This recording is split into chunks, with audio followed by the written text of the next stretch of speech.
दंड हूँ एभली गोटे जिनिस दंड सहित दंड नृत्य भी संश्लिष्ट अच्छी किंतु दंड नृत्य विषय कौन किसी जापारती ना ये नृत्य कहीं कराए दंड सहित ए नृत्यर संपर्क कौन आ भर बहुत किसी अनेक किसी कारण अच्छी तेरे आज आसनु शुणा जे दंड नृत्य कहीं कराए। प्रथम दंड नृत्य सत्ययुग ही आरंभ होला। सत्य सत्य पर त्रेतया त्रेतया पर द्वापर द्वापर पर कली यही चारि जुगर ही दंड अच्छी। ये दंडटा को ईश्वर सृष्टि ईश्वर थे ऋषि वेदव्यास को डकई वेदव्यास मध्यम से 13 ऋषिपुत्र बाहरी थे जो मैंने कहले कंडु भृगु भृंगु मरीचि लोमस यही भाव 13 जन ऋषिपुत्र बाहरी थे। ये 13 ऋषिपुत्र अभिशाप पर्याय अनुसार अभिशाप्तग्रस्त हेले अभिशाप्तग्रस्त हो आस्ते आस्ते ये दंडटा 4 युग पर्यंत व्यापी रहा। शेष को ये दंड आसी प्रथम उत्पन्न है आम मर्त्य आम यही कलिजुगर है कैलासरे दंड नृत्य प्रथम आरंभ करागला। आउ ए दंड नृत्य आ गोटे महात्मा हूँ जे आपको अच्छव जातिर लोक मैंने अच्छव जाति लोक तो दंड उत्पन्न है कैलास किंतु ये नृत्य आरंभ है क्यों ना आमर नृत्य आरंभ है विरूपाक्ष ठारू। ये विरूपाक्ष ठारे ये जो अच्छव जाति कहली चढ़िया शबर पत्र सौरा धोबा केड़ा ये सब जाति रजक अर्थ धोबा यही सब नहीं ये नृत्य आरंभ करा जायछि। ये नृत्य करने अर्थ ये जो 13 ऋषिपुत्र मुझे पूर्वर कही से 13 ऋषिपुत्र मैंने ये अच्छव जाति जन्म होती से दंड नृत्य कर द्वारा हो आमर जो भक्ता मैंने था से कष्ट से दुख को लाघव करने क्लांत को मेटाइवाई ठाकुर ये दंड नृत्य को करती। एथिरे जे कि थांती शिव पार्वती चढ़िया चढ़ौणी धोबा धोबणी केड़ा केलुणी ये अनेक प्रवृत्त लोक सब था ठाकुर विभिन्न जगार विभिन्न प्रकार परीक्षा भी दंड आग मान से दंड जो भक्त मैंने विभिन्न प्रकार कष्ट दियंती परीक्षा करती नृत्यकारी मानक परीक्षा करती ये दंडटा हूँ 21 हल पटे। मुख्यतः दंड नृत्य चढ़िया स्वांग गोटे कराए। ये चढ़िया स्वांग हूँ कौन ना इंद्रंकर पुओ से माने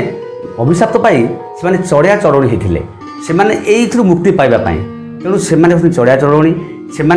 एभली माने दंड नाटक आम समाज में एभली प्रचलन कर लोक भक्त आ भगवान को पाइबापी भक्त कौन करें कौ भाया माने तार भक्ति भाव से भगवान द्वारा माने प्रभावित हुए ये से गोटे लोक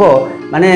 से नृत्य कला ठाकुर नाम नौला एमती परमुहूर्त से ठाकुर अवमानना करगला और जोटा ठाकुर अभिशाप था ए वन में तू जे कहीं ना पशे जोटा शिव पार्वती क्रीड़ास्थली थाए ये स्थान को जे कहीं आसो से मृत्युवरण कर सिया ही से चढ़िया ता भाग्य सिया ही होता कि परमुहूर्त तार स्त्री जोड़े चढ़ौणी से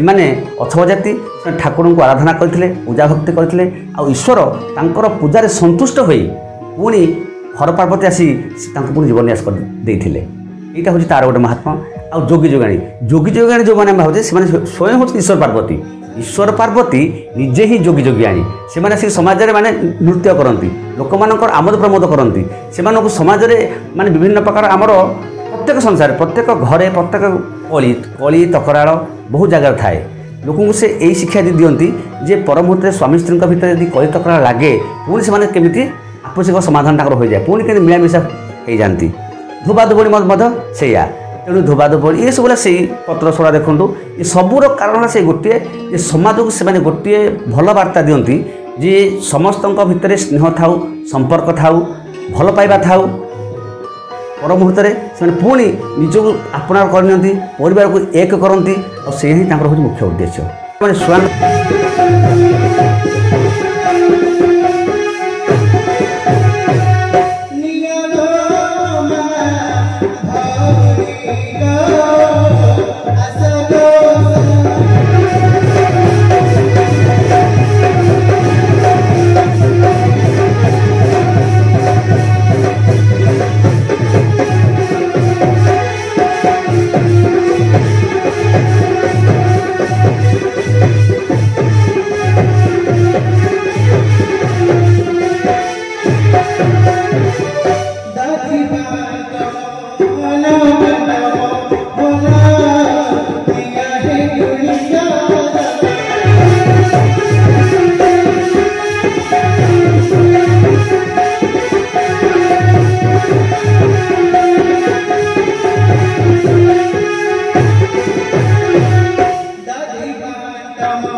ନୃତ୍ୟ।